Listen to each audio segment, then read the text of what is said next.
il y a des gens qui n'ont pas besoin de consulter les informations publiées tous les trimestres par certaines sociétés, et tant mieux pour eux. Ils ont une vision à long terme, et vous l'avez signalé parce que je vous écoutais tout de même dans mon oreillette.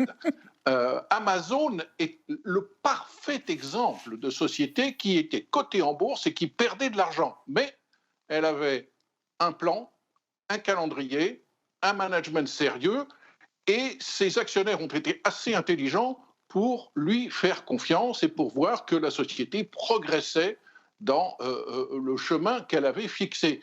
On voit aujourd'hui les plus belles, les plus grandes, les plus riches, les plus fortement valorisées des sociétés américaines procéder à des investissements massifs dans un secteur qui ne leur apporte pas encore un rendement puissant, élevé, immédiat, selon un calendrier qui n'est pas encore très clair où ces rendements commenceront à tomber, mais le marché est assez intelligent pour leur faire confiance.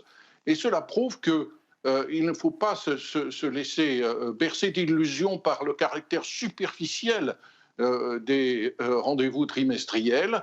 Il y a des informations à prendre tous les 3 mois pour certaines sociétés. Donald Trump avait déjà eu cette idée en 2018. À l'époque, le patron de la SEC avait mis en place, de manière assez molle, disons, un processus d'émission de nouvelles règles et de réforme éventuelle de la règle. Cette règle des trimestriels remonte à 1970. La publication de ce qu'on appelle en anglais les 10 Qs remonte à 1970. Ça n'était pas le cas avant. Maintenant, il y a un plus grand mandat qui a été donné par le président Trump à la SEC, qui est celui de réexaminer toutes les règles applicables aux sociétés cotées et de se débarrasser de celles qui freinent l'innovation.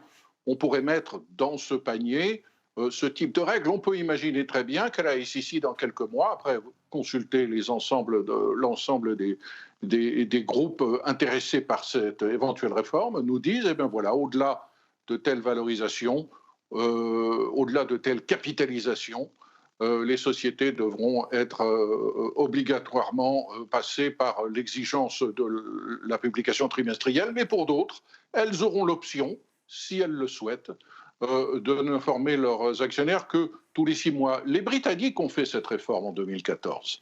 On est aujourd'hui en 2025. Est-ce que les sociétés britanniques cotées en bourse ont une meilleure vision du moyen et du long terme aujourd'hui qu'en 2014? Ça n'est pas du tout évident.